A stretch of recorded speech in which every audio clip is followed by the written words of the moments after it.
Model wise त कहाँ राम्रो छ र यसको क्वालिटी पनि प्रिमियम ब्याट्री होस् या तपाईँको चार्जर होस् यसको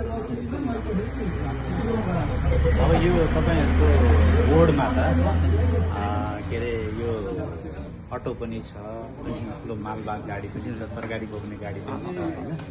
अब यो त सोरुममा ल्याउनु भएको छैन एकदमै। हामीले 3 व्हीलर विगत 12 वर्षदेखि गर्दैछौँ होइन। 12 वर्ष भइसक्यो हामीले 3 व्हीलर इलेक्ट्रिक 3 व्हीलरमा गरेको। यो स्कुटर चाहिँ हामीले लगभग जापानिज ब्रान्ड पाएर र क्वालिटी राम्रो पाएर हामीले फर्स्ट टाइमै गरेको। तर हामी कहाँ पाउन त 3 व्हीलरको सबै भेरिएन्ट पाउँछ। लोडर होस् है या पेसेन्जरमा सानो ठुलो या धेरै रेन्ज भएको पनि एकदम हामीसँग 3 व्हीलर चाहिँ एभाइलेबल छ। अब के छ यसको तपाईँले कसरी दिनुभएको छ, किस्ताबन्दीमा छ छैन?